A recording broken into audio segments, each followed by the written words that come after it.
What's up, y'all? We are back. This is episode 22 of the Houston Astros Out of the Park Baseball 26 series. We're here, end of season 2033. I've just been kind of caught up with a lot of different things, so I've been able to sim, not record. So I wound up going through the whole season. We'll kind of recap everything that happened, draft, trade deadline, everything. But we're here at the end of the season. We're 106 and 56. Really, really good season once again. We've been kind of hovering around that 101 to 107 wins the last 4 years or so. And yeah, it was a really good year, but definitely our most trying season. But man, we really showed off the depth this year. I mean, it was pretty incredible. You see the injuries that are here. Logan Webb winds up making 2 starts for us all season. He, of course, missed a lot of last year. Missed the end of the season with a fractured elbow. And right at the beginning of the year, tore his flexor tendon in his elbow. 6-month injury. He's going to be out for the rest of the season. Made 2 starts, and he wasn't very good in those. So an unfortunate end to Logan Webb's kind of time here in Houston. Is under contract for 1 more year, so we'll give him 1 more run. But it's looking like close to the end, and it's been a disappointing end to the career, as I said. But overall, really good Houston Astro. Jimmy Rader, man, made it almost to the end, made 30 starts for us. Did wind up dealing with shoulder inflammation, which is never good to see for a young guy. 4-month injury. But he was really good when he was out there. Had his ups and downs. Definitely not as dominant as he was last season. The strikeouts were pretty down for most of the year. Winds up bouncing back. Overall, really, really good numbers on the season, though, for the young right-hander. 23 years old, former top 10 prospect. He gave us a really good run before he got hurt. And Jonathan Aranda, he got hurt in spring, I think. But not a guy who was really going to play any factor. But for the rest of the pitching, Ricky Bustamante made 8 starts this year. So he was another guy who went down really early. Right at the beginning of the season. I think he made 2 starts at the beginning of the year. And then on April 11th, torn meniscus. So a knee injury, definitely better than an arm injury. He missed 4 months. So came back at the end of the year, gave us 6 starts, and had his ups and downs, but overall he was good in those starts. Definitely his last 3 starts were awesome. Inspired confidence going into the playoffs. Uchida also went down, just a minor injury. It was a 2-week hamstring strain, minor injury. Winds up pitching 200 innings for us, and he was excellent once again.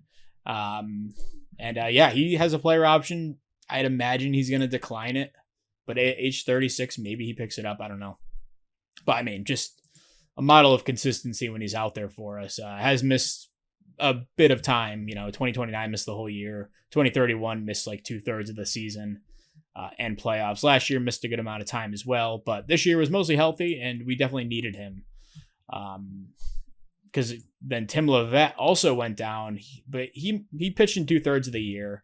Pitched 100 innings for us. He was awesome when he was out there. Winds up striking out 11.2. I didn't think he had that in the bag, but he kept it up all year. 77 FIP minus, his best of his career. The ERA also very solid. Great season for Levette. He's back. Made 1 start at the end of the season, coming back from that injury. Rodrigo Luna started the year in the bullpen. Winds up starting for us for basically the whole season through 149 innings, and he was excellent all year. Another young arm that we have coming through the system. He showed out in year 1 of full playing time.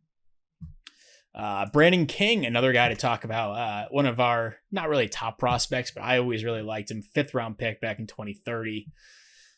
Got a decent little pitch mix. Doesn't really have an out pitch. And, that showed. 8.3 Ks per 9 is solid, but not amazing. But the results, 2.91 ERA and 117 innings pitched, starting for 2/3 of the season. An 88 FIP minus. He was really, really good for a young arm that really wasn't supposed to be starting this season or anything. We'll get to Gonzalez. He's on the team, but Danny Macarola, he was a guy out of options this season, so kind of stuck him in the bullpen and hope for the best. He did get off to a pretty rocky start. And there was a time where, I was about to DFA him because he's out of options. You kind of need some fresh arms. The month of April, 16 innings pitched, 5.62 ERA. Even more like alarming was the strikeout to walk stuff. Just wasn't striking anyone out. But from that point on, man, he was excellent. Winds up starting 5 games in August and was really good in those starts. and stuck on the roster the whole time. He's on our playoff roster as well. So Macarola, good stuff out of him this season. Definitely cemented himself as a nice swingman type. Other guys who made starts. Price Halloween made a start for us. Pitched 10 innings. He was really good in those innings, results-wise. 28-year-old that we signed to a minor league deal. Carlos Cruco, scout and discovery back in 2025. I always really liked him as he was coming through the system. And maybe like he's capped out here at age 24, but he winds up starting 6 games for us. And the numbers, they look good, mostly inflated by the last start that he made. 6 innings in 5 1/3. 6 runs in 5 1/3, sorry. But the starts before that, he was balling out. So really, really encouraging stuff out of the 24-year-old. Other guys, Kyler Pierce made a few starts for us. He winds up starting 9 games. The strikeout to walk stuff just wasn't really there. 6.1 Ks per 9, 5 walks per 9. I'm just kind of probably out on Kyler Pierce at this point. He has another option year, so he'll probably hang around as a swingman type. But yeah, that's the story on him. Ledesma, he started 2 games for us as well. Definitely mixed results from him this season. He pitches in 50 innings this year. 104 fifth minus. ERA right around the same number. His prospect luster is obviously faded at this point. I never realized his nickname was Gentleman George either. It's pretty cool. But yeah, another one of these guys getting close to a time where we have to make a decision on him. Almost out of options, so still like Ledesma, but definitely not the prospect that we thought we had at one point. And then I guess we can jump to the bullpen really quick. Kirkering, another great season from him. Kind of what we come to expect.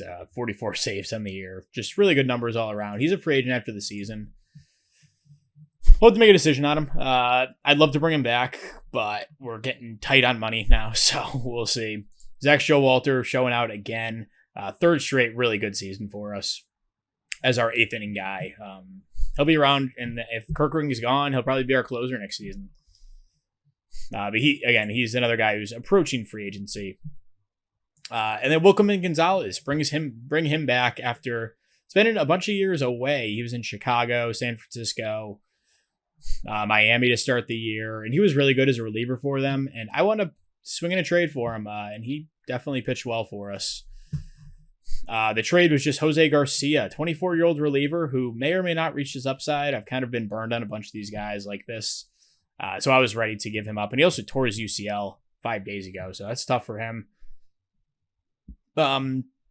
Just buying low on Gonzalez. And the great thing about him is he's under control for another year. And between Miami and the Giants, they're eating the entire contract. So a free welcome in Gonzalez. Welcome back to Houston. Then the rest of the bullpen was really good. We figured it out eventually. Justin Franklin, former number 10 overall pick in 2028. Hasn't worked as a starter, obviously, but he's cemented himself a nice role on this team. 42 innings pitched. Really, really solid. Just super consistent for us. Spent most of the year up in the majors, and it was really good. We'll get to Bubba Helm in a second because he's a fun story. But Gregory Soto, man, what a season. We kind of talked about last time how his walk rate jumped by about 1 every season. Comes right back. 1.9 walks per 9. The strikeouts a little lower than usual, but still in a good range. 51 innings. He was awesome. Alan Perdomo, about what he did last season for us. Just a really solid middle of the bullpen type of guy. And Brandon King, we talked about him. And then Bubba Helm, man. 19th round pick in 2029. It's why, I like going through and making all the picks because you never know. He was a guy who had a lot of tools when we drafted him. It wasn't quite this good, but, he had the stuff. He had the movement. The control was always kind of his issue. But as he's developed, the stuff has ticked up a ton. The movement's ticked up. The control potential's ticked up. Potential closer, maybe. We might have found in the 19th round. He was incredible in 10 innings. Struck out 19 guys per 9. This is like Edwin Diaz prime numbers. Obviously only 10 innings pitched, but he was really good in those innings. So he was a fun story this year. Matt Napstein made it back from injury. He didn't do too much. I'm, probably mostly out on him with his home run issues and stuff like that, but he's still a nice guy to have around. Marco De La Cruz didn't make it up. He's still a little underdeveloped. Angelo Rivera made it up for 8 innings.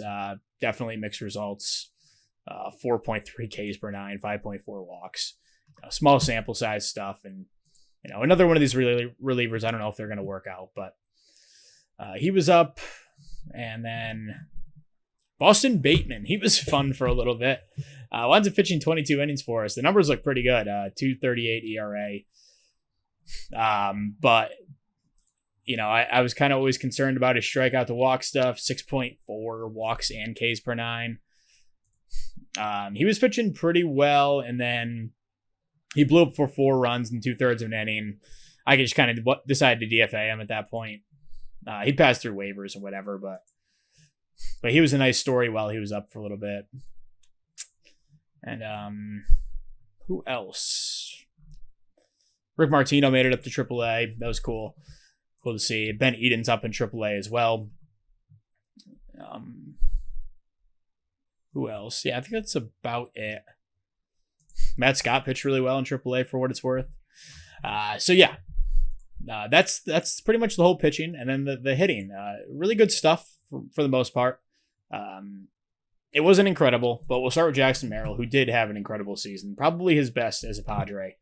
Puts up 7.3 WAR, stole 40 bases, 32 homers, 142 WRC plus. Just a fantastic season from Merrill. Super consistent. So glad we got him on this fairly cheap deal for what he might go on the open market. Juan Ramirez thrust into full-time reps in, year 3 up in the majors. Really I think he might be considered a rookie, considering his plate appearances. I'm not sure, though. But a 130 OPS plus, 2.9 WAR. We'll get to him in a second, but he wound up playing a lot of left field for us. Center field, right field, really good defensively all around. And yeah, just an awesome player. Super glad we had him. Super glad we kept him around. Rainer Arias, a solid season, but not what we're used to, especially the last few years where he was just lighting the world on fire. Won a batting title. The BABIP was a little bit down this year. Did hit the home runs. Got hurt at the end of the season. And missed a little bit of time. He missed about 2 weeks, week and a half. So no real injuries for him. He was really good when he was out there. A solid bat. Not amazing though. And then Wyatt Langford. He winds up getting hurt. He went down for quite a bit. 5 to 6 weeks with a torn abdominal muscle. And the numbers don't look bad. 115 WRC plus is fine, but he was awful in the first half. March he was fine, whatever. April, about league average. May was solid, but he was only batting 206. And then June, things fell apart. A 22 WRC plus in the month. Wound up getting hurt in July, and then came back in August, played 17 games for us, and was really good. And then in September was really good as well. So he saved his season at the end, but the first half was really bad. He was batting under 200 for a little bit. A lot of it was BABIP stuff, 244 BABIP on the year. It was in the low 200s for a lot of the season. Still winds up putting up 27 home runs and 86 RBIs in 109 games based on where he was batting in the order. But we're hoping for better things next year for Langford. He has 1 year left on the deal that we got from Texas. So we'll see what his future holds. I'm not sure if we'll re-sign him or anything, but we'll see. Josh Leno, a step back from the first 2 seasons where he was really good. Still played his role as the lefty masher and was really good in that role, of course. His splits, so 149 WRC plus against lefties. Against righties, can't hit for anything, but really good in his role. And then Ariel Dihigo, really good story. Wasn't the guy I even expected to get full-time reps this year, but wound up just being our first baseman, third baseman this season, and put up 3 WAR, a 113 WRC plus. Was good both at third base and first base, which is mostly where we had him play. So he has a role in this team as an everyday player moving forwed. Played in 143 games. And then Starlin Caba, man, 4.8 WAR. That is a career high for him. And a career high 110 WRC plus, hit 13 homers, stole 23 bases, also a career high, and played 151 games, which the last couple of years he's been a little banged up, so that was great to see. Super glad we got him on this cheap extension because he's been well worth it when he's out there.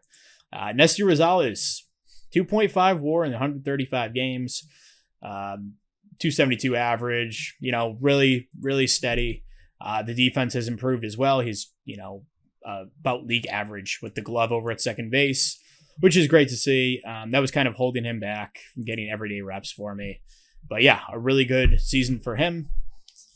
Eric Murphy was really awesome this season. The numbers don't look amazing. A 105 WRC plus, 1.1 WAR. But, wound up playing a lot of first base, was DHing a ton. He was off to a fiery start. April, May, WRC plus right around 200. Struggled in June, but then July, August was really good. Struggled in September. But was getting like every day at bats in August and a lot of June. September was even getting a lot of ABs as well. So a really good season from Murphy in kind of a utility role, but mostly catching and DHing, a little bit of first base. Drew Romo, 3.2 WAR, just so consistent every year.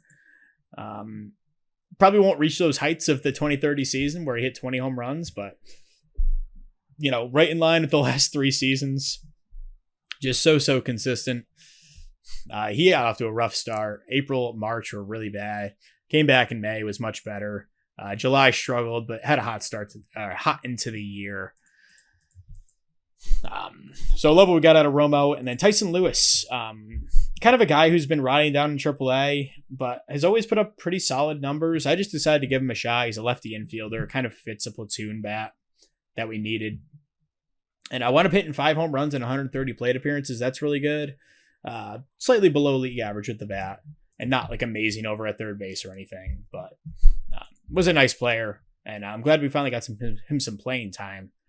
But the disappointment really of the year was Brian Melton. You see the numbers just were not really there. Kind of driven by a low BABIP, 248. You'd expect it to be closer to 300 in theory. And coming off like a rookie of the year type of campaign last year, just really struggled for us this year. I'm not giving up hope that he can be good, but it definitely wasn't an inspiring first year. Even righties, like he didn't bash them, but against lefties, he was unplayable. Winds up finishing with negative WAR. Just a tough season for Melton, but he'll be starting in the playoffs. I did like what we saw from him down the stretch. July and August were good. September wasn't amazing or anything, but tough season for Melton. But we're hoping we get some better batted ball luck. And Josar Gonzalez wound up playing a lot, mostly as defensive replacement, and did get some regular playing time at second base, and I think he's starting at second base here in the playoffs against lefties. The strikeouts are still an issue for him, 30%. That's been his story throughout his career. But he had his moments once again, as he has in the last couple of years. Got off to a hot start, kind of faded down the stretch. But did crush lefties for what it's worth. Just couldn't really hit righties at all. So I'm fine with him in a platoon role here coming into the playoffs, where he will be starting at second base against lefties. You can kind of see our lineups here. We're very platoon driven at this point. And then other guys who got up to the majors for batters, Bobby Scoresberg played in 26 games down the stretch. He wasn't very good. Still have faith in him, but he wasn't like very good or anything.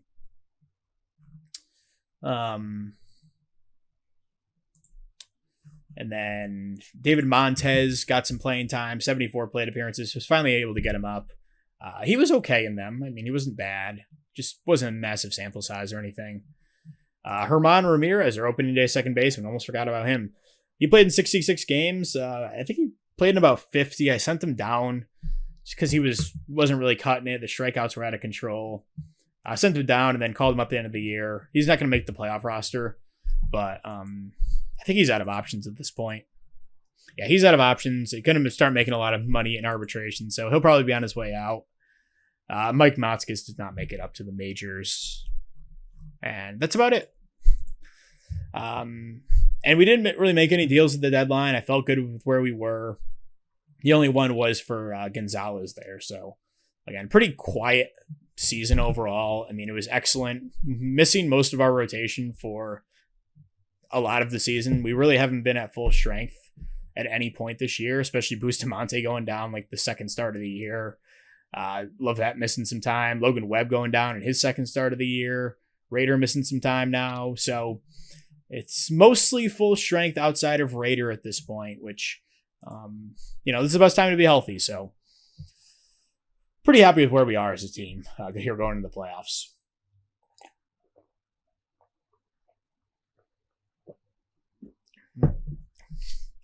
And then just really quick, like going over the draft and all-stars and stuff. Uchida was an all-star this year. Really good first half for him. And good full season. I think Rainer Arias made the all-star team. Yeah, he had a much better first half than second half. Jackson Merrill obviously made the all-star team. And I think those were the only three that we had. I don't think Kirkering made it. Oh, yeah, no, he did. Sorry.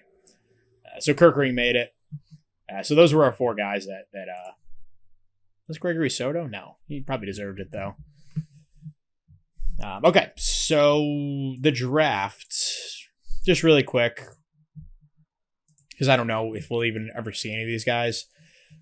To this guy, Jason Blanchard in the first round, he looked more like this when I drafted him. High work ethic, high baseball IQ, high leader, all that good stuff. So took him in the first round. He wasn't very good and immediately fell off as soon as we drafted him. Francisco Anderson, we took him in the second round.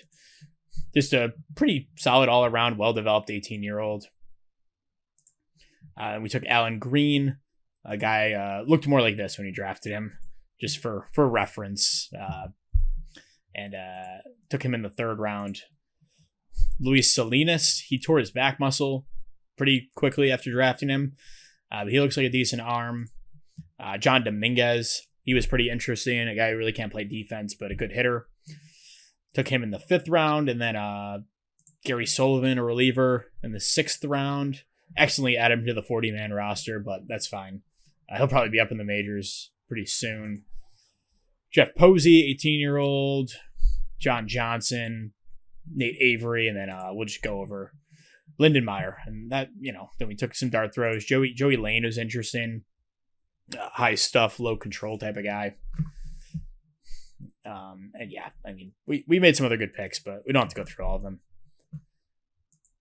Yeah, so that's pretty much it. We're going to go to the playoffs here. And I don't really know.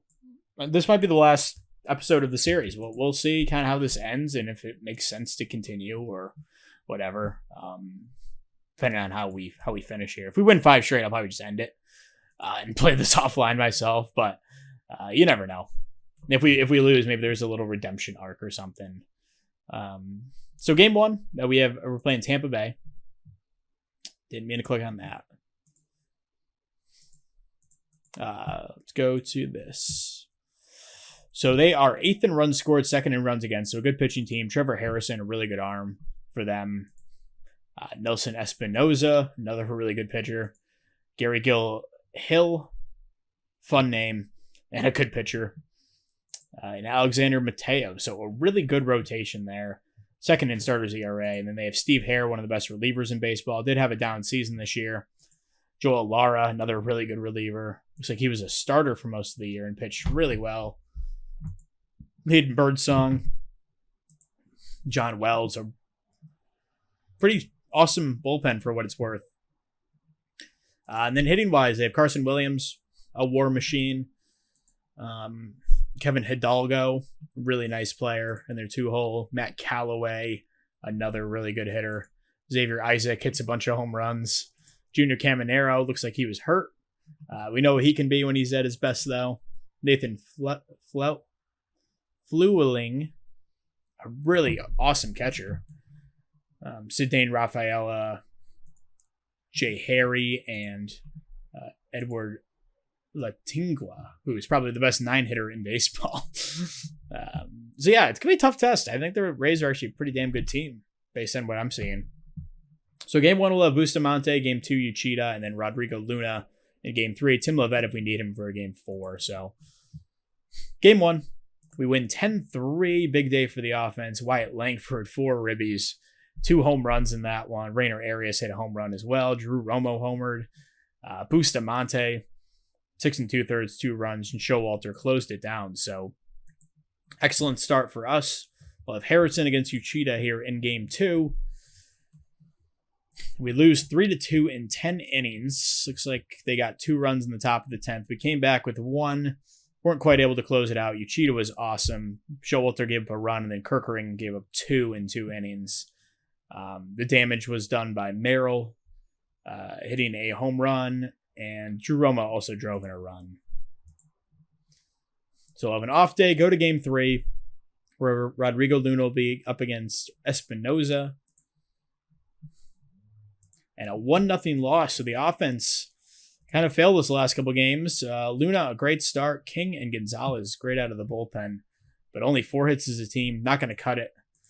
So on the verge of elimination here in the ALDS, Gary Gilhill against Tim Levette, who's only made 1 start since coming back from injury. So we'll see how this goes. Game 4.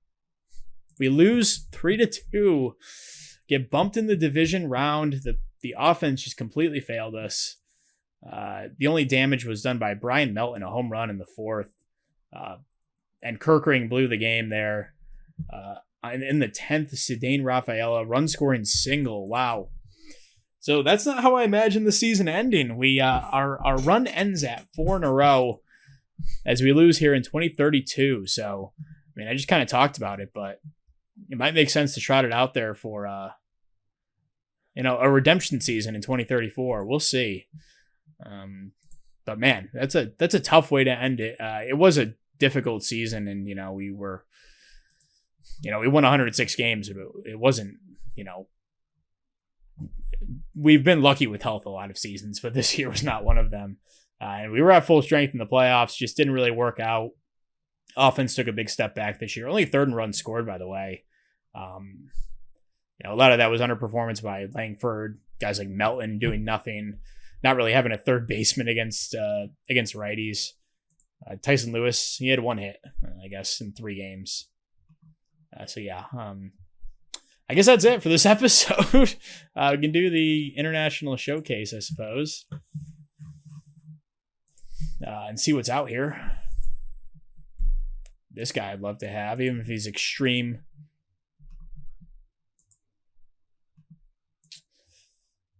Ricky Banda, I mean, he's okay. His defense sucks. Calzada's pretty fun.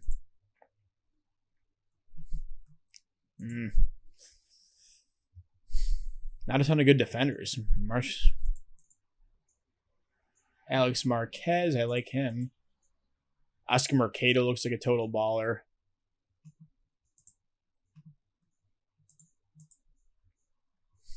Jose Morales might be my favorite guy I've seen so far, even if he's extreme development. There are 2 Ricardo Rodriguez. Wow, they couldn't come up with another name.